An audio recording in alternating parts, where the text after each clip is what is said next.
We are tourists. I have recently come to terms with this.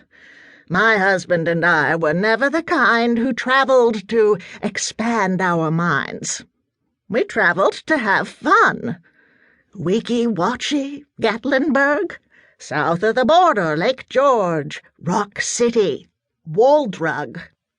We have seen swimming pigs and horses, a Russian palace covered with corn, young girls underwater drinking Pepsi-Cola from the 7-ounce bottle, London Bridge in the middle of a desert, a cycling cockatoo riding a tightrope.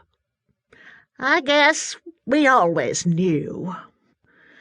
This, our last trip, was appropriately planned at the last minute, the luxury of the retiree. It is one that I'm glad I decided we take, although everybody, doctors, children, forbade us to go. I strongly advise against any type of travel, Ella, said Dr. Tomaszewski, one of the seemingly hundreds of physicians currently attending to me, when I hinted that my husband and I might take a trip. When I casually mentioned the idea of even a weekend getaway to my daughter, she used a tone that one would normally reserve for a disobedient puppy. No. But John and I needed a vacation, more than we've ever needed one before. Besides, the doctors only want me to stay around so they can run their tests on me, poke me with their icy instruments, spot shadows inside of me. They've already done plenty of that. And while the children are only concerned with our well-being, it's still really none of their business. Durable power of attorney doesn't mean you get to run the whole show. You yourself might ask, is this the best idea? 2 down-on-their-luck geezers, one with more health problems than a third-world country, the other so senile that he doesn't even know what day it is.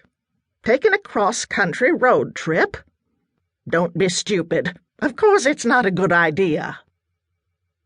There's a story about how Mr. Ambrose Bierce, whose scary tales I enjoyed as a young girl, decided when he got to his 70s that he would simply shove off to Mexico. He wrote, "Naturally, it is possible, even probable, that I shall not return, these being strange countries in which things happen."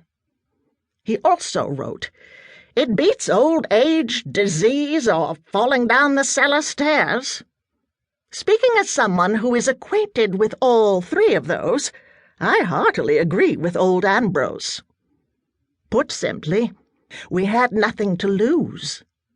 So I decided to take action. Our little leisure-seeker camper van was packed and ready. We have kept it that way ever since retirement. So, after assuring my children that a vacation was indeed out of the question, I kidnapped my husband, John, and we stole off, headed for Disneyland. That's where we took the kids, so we like it better than the other one. After all, at this point in our lives we are more like children than ever. Especially John.